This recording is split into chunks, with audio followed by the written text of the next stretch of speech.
So, Rahul here, Punch Out Boxing, speaking to Troy Pilcher, all the way from Queensland, Brisbane.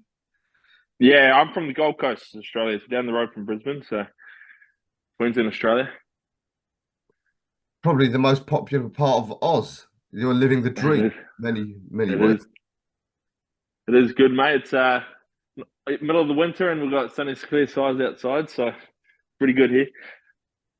Making me jelly. Here it's the other way round, middle of summer, and it's cloudy outside here in London. So, It's yeah, unfortunate. definitely the right place. By the way, did I pronounce your name right? So Troy Pilcher, yeah. Yeah, okay. Troy, we've got you on the show because is it Thursday? Just a couple of days away now. You are going up against Oz's top heavyweight prospect, Justice HUNI. I've spoke to Justice a few times, but obviously he's the young hotshot down there in Oz. But I thought it's only fair that we hear your story. So yeah, can you tell us about yourself? Yeah, I believe you're, is it 901 unbeaten heavyweight? Yeah, so I started my pro career probably 3 years ago now. 9-0. I've had one draw in that time. Had a few big high profile fights in Australia. So this is probably the first one that's kind of making a bit of noise around the world. So yeah, we're pretty excited.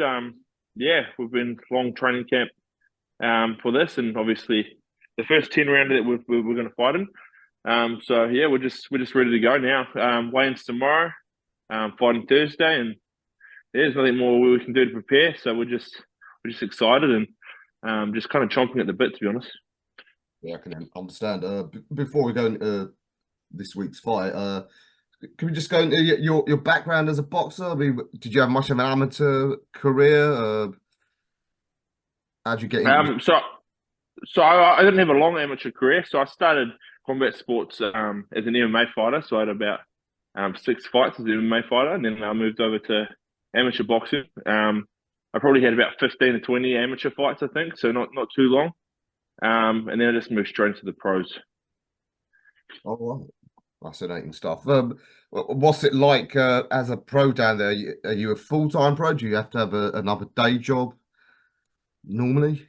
Uh, yeah, so I do a little bit of work here and there, just kind of part-time stuff, working for Queensland Health, so working at hospitals and stuff. And I'm also a university student as well, so got to have a career after all this punch head stuff is all over. So yeah, I study currently a business degree, and I'll be moving on to law next year. So yeah.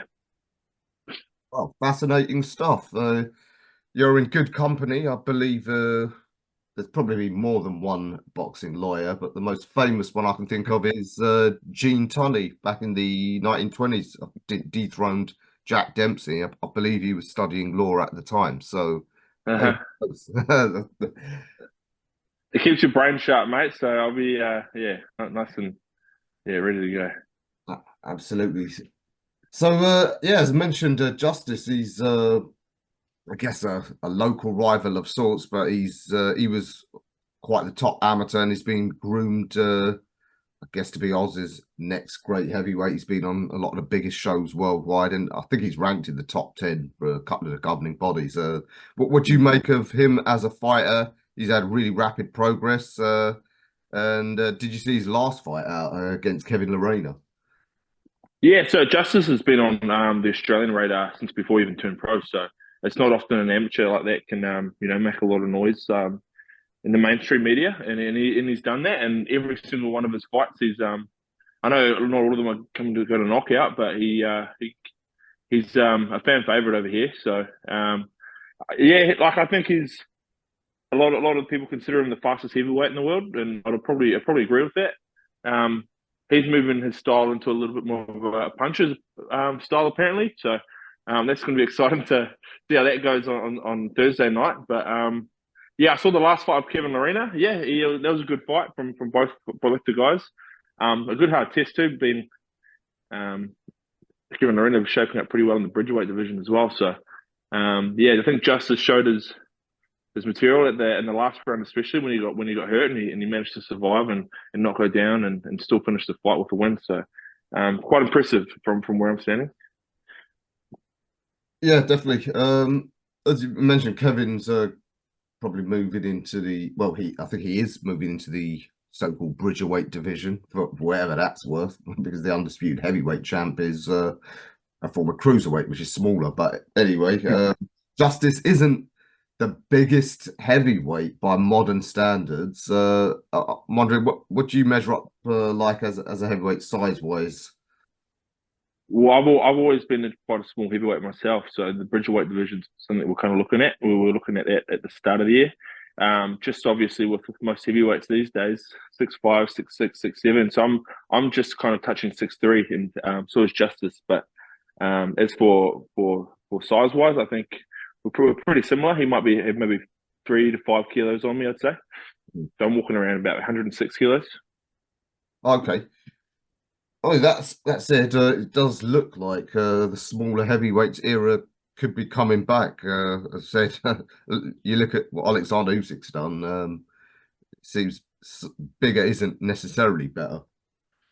I agree, and Usyk's the style that I like to emulate and take things from. His volume punching and his cardio as well. You know, he throws a lot of punches, and not all of them need to be heavy either. So that's kind of my style. Walking forward and moving around the ring and good footwork and yeah. So definitely. Yeah, great stuff. Yeah, I mean that brought me onto it nicely as to what can we expect from you style wise. Is it, as you said, sort of high volume, a lot of movement type fighter? Yeah, so I bring a high pace to the ring. So I try to throw a lot of punches. So I like to drown my opponents. I like to sit them tight. I like to bring like a good conditioning into the ring. But in saying that too, I can punch as well. So most of my finishes, most of my fights are finished by knockout. So I can switch it up depending on how the fight's going. I can turn into a puncher. Yeah, so it just kind of depends how things are going and how I'm feeling in the ring, and I can adjust in between rounds and whatnot. So yeah. Yeah, checking your record on BoxRec. This is going to be your first 10 rounder. So I guess the L plates are off from here on. It's look, I'm ready for the challenge. We like I've been staying fit all year, but we only really had maybe 4.5, 5 weeks to kind of get ready for this fight for the 10 rounders. So a lot of the skills kind of got sidelined for a bit, and but yeah, the conditioning was the main priority just to get through the 10 rounds. All right, great stuff. Given that it is for 10 rounds, is there any title at stake Thursday night? They haven't said anything at the moment. I think they were trying to get the WBO global sanction, but I'm not sure if they're. I'm not too sure how they're going with that one. I leave that all up to the managers and whatnot. I'm just ready to show up on the night, and that's my job. So Yeah, and I guess you're very confident of pulling off the upset, which will change your life, I guess. well, that's just motivation in itself for me, you know. So yeah, I like it's a massive opportunity for me. Like just to get such a big name, and I do see holes in his game as good as he is. And we bring a style that might be very disruptive to Justice, I think. So he has gotten bigger from what we hear. But yeah, so maybe that fast paced style might not suit him come fight night, and hopefully we can expose that. Yeah, absolutely. I mean, beat him. But like I said, catapults you right into like the world rankings. And yeah, then the opportunities are endless. So I think whatever happens Thursday night, I mean, even put on a great showing. Yeah, Aussie boxing's booming. I don't know if you've heard Matchroom planning a big show later in the year. They're planning on bringing one of my local boys, Johnny Fisher, there. He's really popular. Don't know if you follow much of the UK scene, given how much heavyweights we've got. Do you follow what's happening in the heavyweight scene around the world, especially in the Yeah, UK? yeah, keep tabs on it. Johnny Fisher's definitely making some noise. He's an interesting character for sure.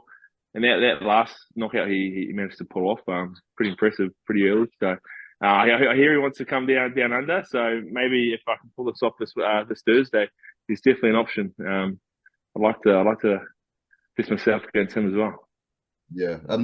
How old are you? Do you mind me asking? I'm 29 years old. Okay, so still pretty young for a heavyweight. Yeah, if I could get your views on the current heavyweight scene. Obviously, in the past year, we've seen Saudi Arabia getting involved and finally keeping the heavyweight division moving. Right at the top, of course, we've finally got an undisputed heavyweight champ crowned for the first time in, well, this century. Yeah, how do you see that rematch going between Usyk and Fury? Do you see it as a repeat, or can Fury turn it round? But first of all, what an impressive fight I think that was. Both of them were kind of trying to push their own style. I think Fury obviously was able to get his weight in the earlier round, so he seems to come over on top of him later. I think going into it mentally, I think Usyk's going to have it. I think he's just the smarter fighter, and yeah, I think Usyk gets it. But as for the heavyweight landscape right now, it's like I said, we were planning to go to the Bridgerweight division, but all the opportunities are here at heavyweight, especially with the Saudis putting on some massive events, and yeah, I think the heavyweight's where it's at the moment. Yeah, and September we've got a huge fight here in the UK. Daniel Dubois takes on Anthony Joshua, two of the big division. How do you see that one going? For me, it's a 50-50 one. I think maybe AJ edges it again with experience, and I like the way he's really rotating to his shots again. He's really committing to those big punches. It's really exciting. It's that exciting AJ we all loved when back in the earlier part of his championship career.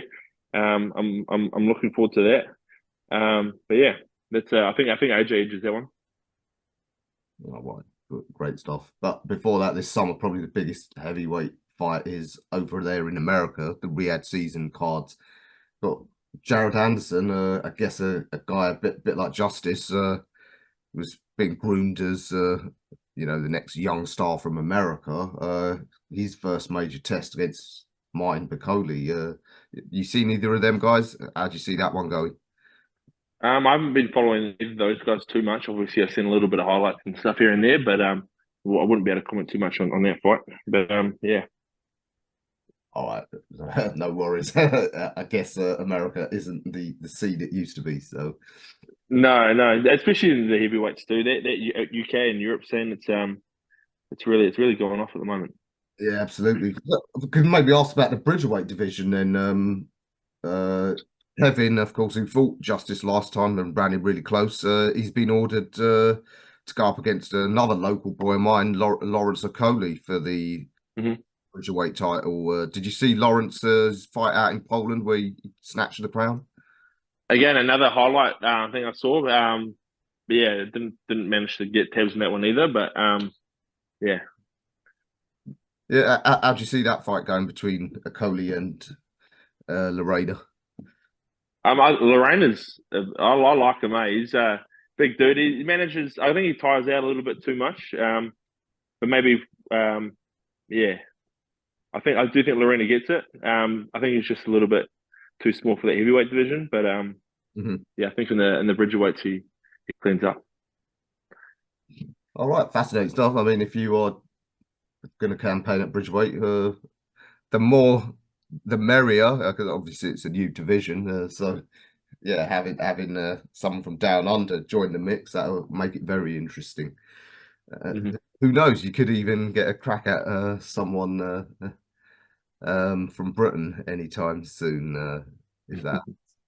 Well, I think the way the boxing scene is at the moment too, that having that zero on your record is it's not the most important thing as it was 10 or so years ago, So just putting on good fights and no matter how they turn out, I think the opportunities come regardless. So there's definitely after this one, win or lose, I think there's going to be some big opportunities on the horizon. Obviously, we're going for the win though, but yeah.